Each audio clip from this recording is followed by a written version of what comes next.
Hoy vamos a meternos de lleno en el corazón de la psicopatología. Vamos a desglosar sus piezas fundamentales. Para que nos hagamos una idea, pensemos en la mente como un puzzle increíblemente complejo. En este análisis lo que haremos será mirar cada una de sus piezas por separado, la conciencia, la percepción, el pensamiento, para así entender cómo, cuando una de ellas se altera o simplemente no encaja, empiezan a surgir esos cuadros clínicos que definen la experiencia humana en sus límites. Para ordenarnos un poco, vamos a dividir este recorrido en 4 grandes bloques. Empezaremos por el núcleo de todo, por la base, el yo y la conciencia. A partir de ahí nos moveremos hacia la maquinaria que procesa la realidad, la atención y la memoria. Después veremos cómo el pensamiento puede a veces desviarse de la lógica y terminaremos sumergiéndonos en el fascinante y complejo universo de las emociones. Muy bien, pues empezamos por la primera área, que es quizá la más fundamental de todas, el yo y la realidad. En esta sección nos vamos a preguntar, ¿qué ocurre cuando esa línea que nos separa del mundo se vuelve borrosa? ¿O qué pasa cuando nuestra propia identidad parece romperse en pedazos? Estas son las preguntas que nos van a guiar ahora. Y claro, la primera pregunta es casi obligada, ¿no? ¿Qué es exactamente la consciencia? A ver, filósofos y científicos llevan siglos debatiendo esto, pero para nosotros, desde el punto de vista de la psicopatología, la pregunta no es para nada abstracta, es una pregunta clínica y muy práctica. ¿Cómo sabemos que alguien está de verdad conectado a la realidad? En nuestro campo, cuando hablamos de conciencia, en realidad nos referimos a dos cosas distintas pero que van de la mano. Pensemos en un ordenador. Lo primero es que tiene que estar encendido. Ese es el nivel de alerta, la vigilia. Sin eso no hay nada que hacer. Pero además necesitamos que el sistema operativo funcione, que el ordenador sepa qué programas tiene y pueda acceder a ellos. Eso es el autoconocimiento, la capacidad de darnos cuenta de lo que pasa en nuestra propia mente. Ambas dimensiones son absolutamente cruciales. Aquí nos ayuda muchísimo el gran psiquiatra Carl Jaspers, que nos dio una especie de mapa de la autoconsciencia con 4 territorios clave. Primero, la consciencia de los límites, saber dónde acabo yo y dónde empieza la silla. Segundo, la consciencia de la actividad, esa certeza de que los pensamientos que tengo son míos, de que soy yo quien actúa. Tercero, la unidad, la sensación de ser la misma persona a lo largo del tiempo, no un montón de fragmentos. Y cuarto, la experiencia del yo, esa sensación tan básica, tan íntima de que soy real. Cuando uno de estos 4 pilares falla, toda la estructura de la identidad puede venirse abajo. Fijaos qué interesante esta cita de una chica de 17 años. Es una metáfora perfecta de cómo se construye la identidad hoy en día, en la era digital. Compara su perfil en redes con la armadura del Quijote, ¿no? Como una coraza que protege.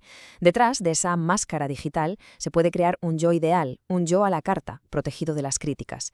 Esto nos enseña que esa frontera entre el yo real y el yo que mostramos es cada vez más difusa y a veces muy problemática. Y esta idea de un yo fragmentado nos lleva de cabeza al concepto de disociación. En la despersonalización, la desconexión es con uno mismo. Es como si te vieras desde fuera, como si fueses un espectador de tu propia vida. En la desrealización, la desconexión es con el mundo. Todo parece extraño, como si fuera un decorado de cartón, irreal, como en un sueño. Son mecanismos de defensa muy extremos que básicamente rompen la experiencia de la realidad. Muy bien, pasemos a nuestra segunda sección. Los fallos en el procesamiento. Si la conciencia era el escenario, podemos decir que la atención, la memoria y la percepción son los focos que lo iluminan y las cámaras que graban la obra. Pero ¿qué ocurre cuando esos focos fallan? ¿O cuando la grabación se estropea? Pues vamos a verlo. La atención es como el portero de nuestra mente, el que decide qué entra y qué no.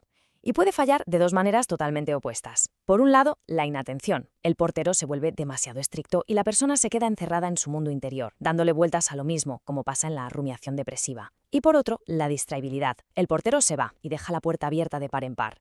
La mente es bombardeada por todo lo que pasa fuera, saltando de una cosa a otra sin control, algo muy típico de los estados maníacos.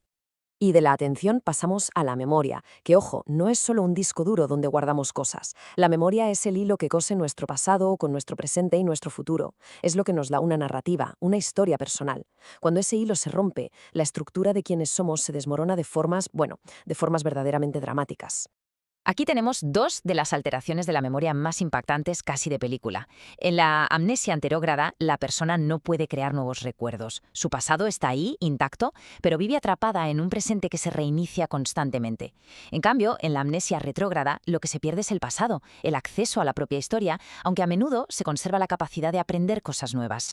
Para que se entienda la magnitud de esto, tenemos el caso de Antonio, que es un ejemplo terrible de amnesia anterógrada. Imaginaos la angustia de despertar cada día sin saber qué hiciste el día anterior, sin ningún ancla.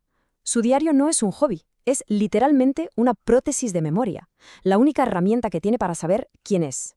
Este caso nos enseña que la memoria no es solo recordar, es construirnos a nosotros mismos día a día. Pasamos ahora a la percepción, y aquí nos topamos con la alucinación. Y esto es fundamental que quede claro. Una alucinación no es imaginarse una voz, es oírla. No es creer que ves algo, es verlo. Para la persona que la vive, la experiencia sensorial es absolutamente real, indistinguible de la realidad. Y esa es la clave clínica que la define. A ver, esta tabla es clave para no liarnos con los términos. Una ilusión es una mala interpretación de algo que sí existe. La sombra en la pared parece una persona. Una alucinación se inventa algo de la nada. Oyes una voz y no hay nadie. Y luego estará la alucinosis, que es un caso muy particular. Oyes la voz, la percepción es real, pero sabes que no debería estar ahí, que no es real. Fijaos en la columna juicio de realidad. Ahí, en esa columna, está la gran diferencia clínica. Vale, ya hemos visto cómo puede fallar la entrada de datos, la percepción. Pero, ¿qué pasa si el problema está en el software, en el procesador central que es el pensamiento? En esta tercera sección vamos a explorar justo eso, cómo las creencias pueden desconectarse por completo de la realidad y cómo la propia estructura del pensamiento puede llegar a desorganizarse. La definición clásica de delirio que nos dio Jaspers es potentísima. La clave, las palabras que lo definen todo son: se sostiene firmemente e incontrovertible. O sea, un delirio no es un simple error que se puede corregir con datos. Es una creencia blindada, una certeza absoluta que es inmune a cualquier prueba en contra. Es, en esencia, una realidad privada, paralela y completamente autosuficiente. Y los delirios pueden girar en torno a muchísimos temas, desde la creencia paranoide de que te persiguen hasta la idea grandiosa de tener poderes especiales o ser alguien muy importante. También está el delirio erotomaníaco, donde la persona cree que alguien famoso está enamorado en secreto de ella, o el de culpa, donde uno se siente responsable de grandes catástrofes. La verdad es que la variedad de contenidos es enorme.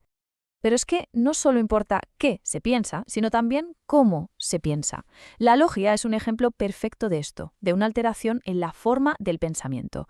Clínicamente lo que vemos es lo que llamamos pobreza del habla. La persona da respuestas muy cortas, casi vacías de contenido. Pero esto no es porque sea tímida, es el reflejo externo de que su proceso de pensamiento se ha vuelto árido, se ha empobrecido. Y llegamos a la última parte, al afecto, a las emociones. Y aquí, la línea que separa la experiencia humana normal de la patología es finísima, a veces la más difícil de trazar. Al fin y al cabo, todo el mundo siente tristeza, alegría o ansiedad. ¿En qué momento exacto se convierte eso en un problema clínico? Entonces, ¿dónde está la clave para diferenciar? Bueno, pues aunque hay varios factores, como la intensidad o si la emoción se adecua al contexto, uno de los más importantes es la duración y el deterioro que causa.